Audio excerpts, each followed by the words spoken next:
मु आज आपण मानकु बनैकी देखेबी पूरा क्रीमी क्रीमी मिल्क पाउडर रे कस्टर्ड। आपण माने चाहले ओषा व्रत रे भी एमती खाई परिबे। घर को जदि गेस्ट आसथिबे आपण माने चाहले एमती बनैकी भी देई परिबे, बहुत बढ़िया लागिबो। छोट पिला मानकर भी फल एतेटा पसंद हुएनी, एमती जदि बनैकी देबे पिला माने बहुत खुशी रे खाइबे। नमस्कार, मित्राब्धि किचन को आपण मानकु बहुत बहुत स्वागत। आपण माने प्रथम रु शेष पर्यंत संपूर्ण भाव में भिडटी को देखंतु। देखंतु मु एठी नेछि भानिलार कस्टर्ड पाउडर, मार्केट रे अति सहज रे मिली जिवो। मु मिल्क पाउडर बनेबे, सेति पय गैस ऑन करके मु एठी 4 गिना पानी दे देली। पानी टिके उषुम हेतिबो, सेतिरो पानी टिके नै आछि मिल्क पाउडर टा मिसै नबा पानी रे। देखंतु पानी दे देली, 4 गिना पानी देछि तो सेति पय मु एठी 2 गिना मिल्क पाउडर दे दोछि। मिल्क पाउडर दे साला पोरे एमती भल भाबरे ताको चामच साहाय्य रे मिसै नवा। आ देखंतु पूरा मिश्रणटा बे रेडी हे गला। कढ़ेर पानी तो बहुत गरम हे जाइछि भल भाबरे। तो एबे दे दोछि मिल्क पाउडर मिश्रणटा। दे साला पोरे ताको घाटी नउथबा एमती जेमती कि से सर पड़िबनी। एमती घाटी घाटी दउथिबे, मीडियम जाल रखिबे, जल्दी फुटी जिवो। तापरे मु एठी आधा गिना चीनी दे दोछि। आपण माने आपण मानक पसंद अनुसार चीनी देबे, कम बेसी कर परिबे।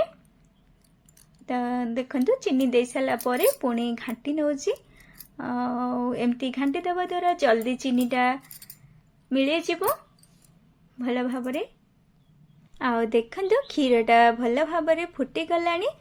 एबे घाटी नली कहिना सरटा पड़िबोनी, सर पड़िले भल लागिबोनी कस्टर्डटा एते। तो देखंतु मु एटी आगरु रखी देइथिली मिल्क पाउडर जो मिसै की रखिथिली ना, सेथिरु अल्प टिके रखिथिली कस्टर्ड पाउडरटा मिसैया पे। ध्यान रखिबे आपण माने कस्टर्ड पाउडर जो मिसेबे ठंडा पानी हिथिबा दरकार, नहीं तो ठंडा क्षीर हिथिबा दरकार। मु एठी 4 चम्मच कस्टर्ड पाउडर दे दोछि क्षीर रे। बड़ चम्मच हेतले 2 चम्मच नै थंती, किंतु छोट चम्मचटा 4 चम्मच नेछि। ताकू एमती चम्मच रे भल भाबरे एमती मिसै नेबे। ठंडा पानी हो कि ठंडा क्षीर हो सेथिरे भल मिसी पारिबो, किंतु गरम रे हेतले से बिंडा बिंडा हे कि रही जिवो, भल भाबरे मिसै हबनी कस्टर्ड पाउडर टा। तो देखंतु भल भाबरे मिसै नेछि कस्टर्ड पाउडर को। एबे दे देबा क्षीर रे। आपण मानकु वीडियोटी जदि भल लागे ताहाले लाइक शेयर कर दियंतु आ चैनल को सब्सक्राइब कर दियंतु। देखंतु ए समय रे जाल को पूरा कम कर देबे। गोटे हाथ रे कस्टर्ड पाउडर मिश्रणटा को धरिथिबे, एमती टिके टिके दउथिबे, आ गोटे हाथ रे चामच को एमती पूरा लगातार भाबरे घाटी नउथिबे। देखंतु मोटा हे आसलानी केमती, आ कलर भी चेंज हे आसलानी। आपण माने घर एमती थरे बनातो ना, खाइबे केते बढ़िया लागिबो। मु भानिला फ्लेवर नेछि, आपण मानक जो फ्लेवर पसंद हबस तो सेमती कस्टर्ड पाउडर नेकी आसी परिबे। तो देखंतु एबे पूरा हे गलानी भले भाबरे एमती घाटी नउथिबा, लगातार भाबरे घाटी नउथिबा, सर पड़िबा को जमारू भी देबनी। तो देखंतु एमती घाटी नेली। ए चामच रा पछपटे आपण माने देखिबारे केमती गोटे आस्तरण हेला भलिया रहिथिबो, ताहले आपण माने जानि परिबे जे एटा पूरा भल भाबरे हमर रेडी हो जाइछि। कस्टर्ड पाउडर देला पोरे 10 मिनिट्स पुनी भल भाबरे फुटिया पे देबे। तो देखंतु डंकी रे केमती लागुछि, ऊपर पटे पूरा गोटे आस्तरण हेला भलिया। तो हेई गला। एबे गैस रो जाल को बंद कर नवा। गैस बंद कर देली। एबे ओल्हे की रखी नवा। भल भाबरे ठंडा हेला पोरे ही କଟା ଫଳକୁ ଦେବା। ତ ଦେଖନ୍ତୁ ମୁଁ ଏଠି ଭଲ ଭାବରେ ଫଳ ଗୁଡ଼ିକୁ ଧୋଇକି କାଟିକି ରଖିଛି। ଆପଣମାନଙ୍କ ପସନ୍ଦ ଅନୁସାରେ ଆପଣମାନେ ଫଳ ଦେବେ। ତ ଦେଖନ୍ତୁ ମୁଁ ଏଠି ସେଓ କାଟିକି ରଖିଛି, ଡାଳିମ୍ବ ଛଡ଼େଇକି ରଖିଛି, ଆଉ କଦଳୀ ଅଙ୍ଗୁର କାଟିକି ରଖିଛି। ଆଉ ଧ୍ୟାନ ରଖିବେ କମଳା କି ତରଭୁଜ ଜମାରୁ ବି ଦେବେନି, କାହିଁକି ନା ପାଣି ଅଂଶ ବହୁତ ରହିଥାଏ ସେଥିରେ। ଆଉ ଦେଖନ୍ତୁ ପୁରା କଷ୍ଟାର୍ଡ ଥଣ୍ଡା ହେଇଯାଇଛି, ସେଇଥିରେ ଏବେ କଟା ଫଳ ଗୁଡ଼ିକୁ ଦେଇ ଦେଉଛି। ଦେଇ ସାରିଲା ପରେ ଏମିତି ଭଲ ଭାବରେ ମିଶେଇ ନେବା ସବୁ କଟା ଫଳକୁ।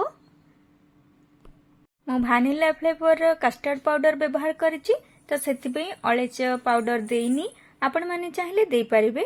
ଆଉ ଦେଖନ୍ତୁ ଭଲ ଭାବରେ ମିଶେଇ ନେଲି ପରେ ଆଉ ଗୋଟେ ପାତ୍ରକୁ ବାହାର କରିନେଇଛି। ଏବେ କ'ଣ କରିବା, ଫ୍ରିଜରେ 4 ଘଣ୍ଟା ପର୍ଯ୍ୟନ୍ତ ରଖିନେବା।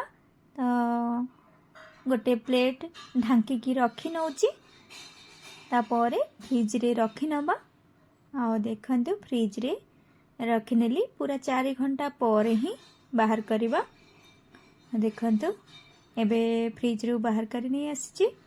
ଆଉ ଆପଣମାନଙ୍କୁ ଦେଖନ୍ତୁ ଚାମଚରେ ବାହାର କରିକି ଦେଖାଉଛି, କେତେ ବଢ଼ିଆ ଦେଖାଯାଉଛି, ପୁରା କ୍ରିମି କ୍ରିମି ହେଇଛି। ମୁଁ ମିଲ୍କ ପାଉଡରରେ ବନେଇଛି, ଆପଣମାନେ ଚାହିଁଲେ କ୍ଷୀରରେ ବି ବନେଇ ପାରିବେ। ଆଉ ଦେଖନ୍ତୁ ଗୋଟେ ବାଉଲକୁ ବାହାର କରି ନେଉଛି। ଆଉ ସଜେଇକି ରଖିବା ପାଇଁ କଟା ଫଳରୁ ଅଳ୍ପ କିଛି ରଖି ନେଇଥିଲି, ତ ସେଇ କଟା ଫଳକୁ ଏବେ କଷ୍ଟାର୍ଡ ଉପରେ ସଜେଇକି ରଖି ନେଉଛି। ଆପଣମାନଙ୍କୁ ଭିଡ଼ିଓଟି କେମିତି ଲାଗିଲା କମେଣ୍ଟ କରିକି ନିଶ୍ଚୟ ଜଣାଇବେ। ଆଉ ଯଦି ଭଲ ଲାଗିଥାଏ ଆପଣମାନେ ଏମିତି ଥରେ ବନେଇକି ଘରେ ଖାଆନ୍ତୁ, ବହୁତ ବଢ଼ିଆ ଲାଗିବ। ତ ଦେଖନ୍ତୁ ରେଡ଼ି ହେଇଗଲା ପୁରା creamy creamy milk powder fruit custard. ଆପଣମାନେ ପ୍ରଥମରୁ ଶେଷ ପର୍ଯ୍ୟନ୍ତ ସମ୍ପୂର୍ଣ୍ଣ ଭାବରେ ଭିଡ଼ିଓଟିକୁ ଦେଖିଥିବାରୁ ଆପଣମାନଙ୍କୁ ବହୁତ ବହୁତ ଧନ୍ୟବାଦ। ଆଉ ଯଦି ଭିଡ଼ିଓଟି ଭଲ ଲାଗିଥାଏ ତାହେଲେ ଲାଇକ୍ ସେୟାର କରିଦିଅନ୍ତୁ, ଆଉ ଚ୍ୟାନେଲକୁ ସବସ୍କ୍ରାଇବ୍ କରିଦିଅନ୍ତୁ।